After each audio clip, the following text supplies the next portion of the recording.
Welcome to story box. तब तक हमने देखा था कि सोंगयान अपने आप को दांव पर रख देता है ताकि शियालिन और बाकी के लोग दोनों बच जाएं। वहीं शियालिन को पता चलता है कि सोंगयान ने पिछले जन्म में किस तरह से खुदकुशी करी थी। तो आगे की कहानी शुरू करते हैं। शियालिन के इतने ज़्यादा पूछने पर किमी फिर बाद में शांत नहीं रह पाता और फिर कहता है, क्या तुम सच में जानना चाहते हो? शियालिन कहता है, मेरा हक है जानना कि उसके संग क्या हुआ था। किमी फिर बाद में रूम की लाइट ऑफ करता है और फिर उसको प्रोजेक्शन के ज़रिए पिछली ज़िंदगी की 3D इमेज दिखाता है। शियालिन को लग रहा था जैसे कि वह वहीं है, उस ऊंची बिल्डिंग के ऊपर जहाँ पर सोंगयान अकेला खड़ा हुआ है। शियालिन उसे देखकर पहचान सकता था कि वह पिछली ज़िंदगी का ही सोंगयान है, क्योंकि उसका चेहरा काफ़ी ज़्यादा थका हुआ था और उससे साफ साफ नज़र आ रहा था कि वह ज़िंदगी से काफ़ी नाखुश है। सोंगयान वहीं बिल्डिंग के किनारे खड़ा हुआ था और फिर वो रेलिंग के ऊपर चढ़ जाता है और बिल्डिंग के नीचे देखने लगता है। शियालिन भी फिर बिल्डिंग के नीचे देखने लगता है, लेकिन वह नहीं देख पाता क्योंकि उसको ऊंचाई से काफ़ी डर लगता था। और फिर वो बोलता है, सोंगयान नहीं। वो अपना हाथ बढ़ाता है ताकि सोंगयान को पीछे खींच सके, लेकिन फिर उसे पता चलता है कि वह केवल एक इमेज है और वो सोंगयान को नहीं छू सकता।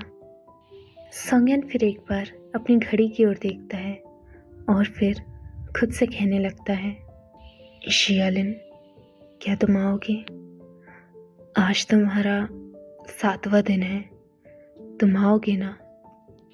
शियालिन जब उसकी ओर देखता है तो उसके आंसू रुक ही नहीं रहे थे और जैसे ही सोंगयान की घड़ी में 12 बजते हैं, सोंगयान शियालिन की फ़ोटो से बात करने लगता है।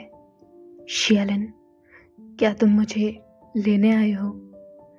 क्या तुम मुझसे बात कर सकते हो? सोंगयान की आवाज़ काफ़ी धीमी थी। लगता है तुम अब भी नाराज़ हो। शियालिन, मैं तुम्हें फिर से गले लगाना चाहता हूँ ताकि तुम मुझे अपनी जगह ले जाओ, अपने पास। और सोंगयान कूद जाता है। शियालिन कुछ कह पाता उससे पहले ही वह कूद चुका था और कहने का फ़ायदा भी नहीं था क्योंकि ये केवल एक इमेज थी। सोंगयान पहले ही शियालिन के लिए अपनी कुर्बानी दे चुका है। और वह किमी को बाय बोलकर सीधा सोंगयान की ओर निकलता है। उसकी आंखों में अब भी आंसू थे। वह भी फिलहाल केवल सोंगयान को देखना चाहता था।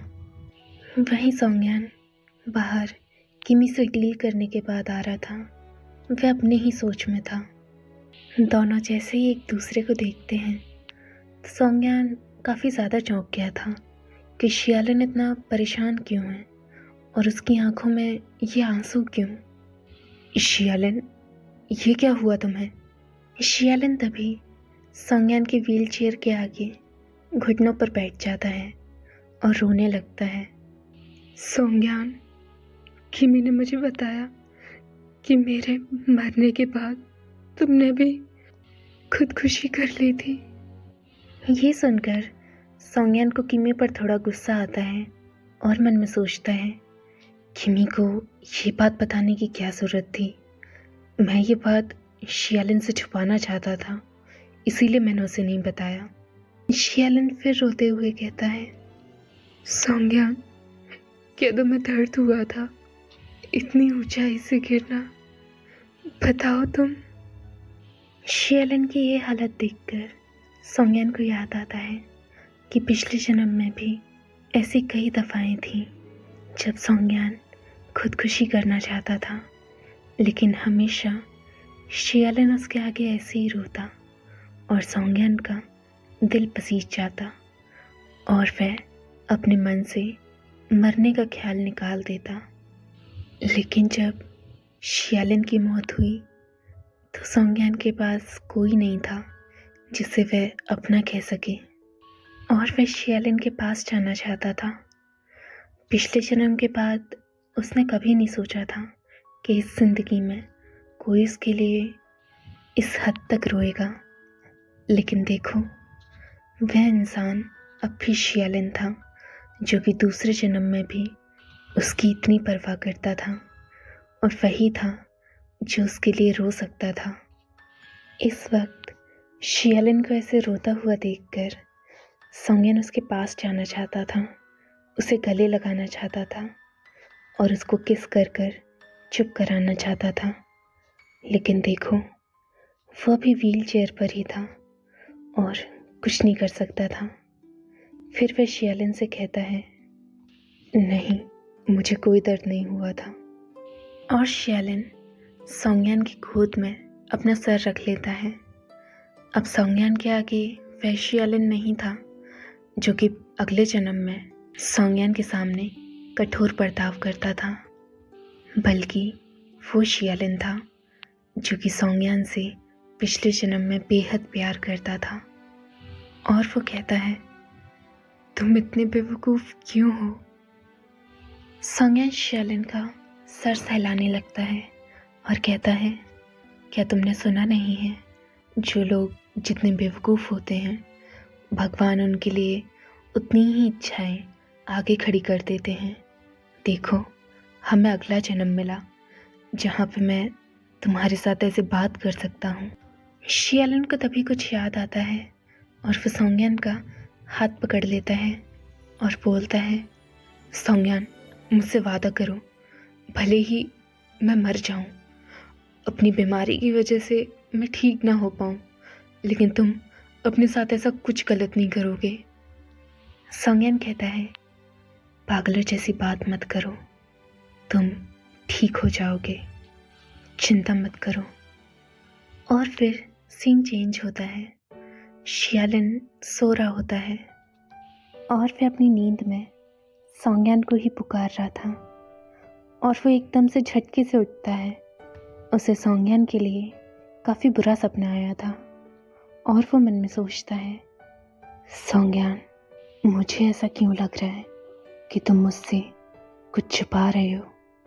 और तभी सोंगयन का कॉल आता है। शियालिन उसे उठाता है। हेलो, सोंगयन की आवाज़ आती है। शियालिन, क्या तुम्हें बुरा सपना आया? शियालिन उससे पूछता है, तुम्हें कैसे पता? सोंगयन कहता है, असल में मैं तुम्हारे घर के नीचे ही खड़ा हूँ। असल में मैं सो नहीं पा रहा था, तो मैंने सोचा तुमसे मिलने आ जाऊँ। फिर मुझे पता चला कि तुम सो चुके हो, तो मैं तुम्हें डिस्टर्ब नहीं करना चाहता था, लेकिन मेरा जाने का भी मन नहीं था, तो मैं ऐसे ही तुम्हारे घर के नीचे बैठा हुआ था। फिर तभी मैंने देखा कि तुम्हारे कमरे से लाइट्स ऑन हुई हैं, तो मैंने सोचा तुम्हें कॉल कर लेता हूँ। शियालिन पूछता है, क्या तुम खुद से गाड़ी से आए हो? सोंगयन कहता है, हाँ, लेकिन चिंता की कोई बात नहीं है। मेरी कार ऑटोमेटिक है और काफ़ी कंफर्टेबल है। मैंने उसे रीफिट करा चुका है, तो कोई प्रॉब्लम नहीं है। तभी फिर शियालिन सोंगयन से कहता है, 2 मिनट रुको, और फिर फ़ोन कट कर देता है। सोंगयन सोचता है कि इसका मतलब क्या था। तभी शियालिन विला के नीचे सोंगयन के पास पजामाज में आ जाता है और उसकी कार में बैठ जाता है। सोंगयन थोड़ा कंफ्यूज था, इसीलिए वो पूछता है, तुम क्या कर रहे हो? शियालिन कहता है, क्योंकि हम दोनों ही नहीं सो पा रहे, तो चलो साथ बैठ के ही बात कर लेते हैं। सोंगयन थोड़ी देर सोचता है, फिर मुस्कुराता है और बोलता है, तुम्हें याद है पिछली ज़िंदगी में जब हम हाई स्कूल में थे, तो अंकल शिया ने तुम्हें पनिशमेंट दे दी थी कि फ़ेल होने की वजह से तुम घर से बाहर नहीं निकलोगे और केवल पढ़ोगे, जिसकी वजह से हमने एक अपॉइंटमेंट बनाई थी कि हम दोनों बीच पर सनराइज़ देखने चलेंगे। हम पहुंच भी गए थे, लेकिन अंकल शिया ने हमें पकड़ लिया और हम सनराइज़ नहीं देख पाए। शियालिन मुस्कुराता है और कहता है, हाँ मुझे याद है। और वो मन में सोचता है, उस समय हम काफ़ी छोटे थे और कुछ भी करने से पहले ज़्यादा सोचते नहीं थे। अगर मैं अपनी पिछली ज़िंदगी के बारे में सोचूं तो आखिर में बुरा ज़रूर हुआ था, लेकिन हम अपनी पिछली ज़िंदगी काफ़ी सरलता और खुश रहकर जीते थे। और शियालिन कहता है, जो सनराइज़ मैं पिछली ज़िंदगी में नहीं देख पाया था, क्या तुम मुझे आज दिखाओगे? संगयन कहता है, तुम्हारा मतलब है कि हम सनराइज़ देखने जा रहे हैं इतनी रात में? शियालिन कहता है, अभी रात है तो सब सो रहे हैं, सब सो रहे हैं तो हमें कोई पकड़ नहीं पाएगा, इसीलिए तो मज़ा है। 4 बज चुके हैं तो हमें निकलना चाहिए, कुछ देर में सुबह हो जाएगी। संगयन इस बात से खुश तो था, लेकिन फिर भी वह शियालिन से पूछता है, क्या तुम सीरियस हो? शियालिन कहता है, हाँ, अगर तुम्हें दिक्कत हो रही है तो मैं कार चलाऊं? संगयन कहता है, नहीं, कोई ज़रूरत नहीं है, मैं चला लूँगा। शियालिन, तुम्हें क्या कपड़े नहीं बदलने? तुमने पजामास पहन रखे हैं। शियालिन कहता है, क्या पजामास में सनराइज़ देखना मना है? संगयन फिर हंस जाता है और मन में सोचता है, शियालिन पिछली बार की तरह बर्ताव कर रहा है। और कार चल रही होती है। शियालिन ने विंडो खोल रखी थी और वो हवा का मज़ा ले रहा था। संगयन कहता है, ठंड मत लगाना। शियालिन कहता है, चिंता मत करो, मेरे पास ब्लैंकेट है। संगयन फिर अपनी मदद नहीं कर पाता और वो शियालिन को देखने लगता है और सोचता है, इस ज़िंदगी में शियालिन ज़्यादातर घर के अंदर ही रहा है और उसने अपना पूरा ध्यान अपनी पढ़ाई को दिया है। इसी वजह से उसकी स्किन काफ़ी ज़्यादा फेयर है पिछली ज़िंदगी के हिसाब से, लेकिन फिर भी उसको वो बीमारी निकली।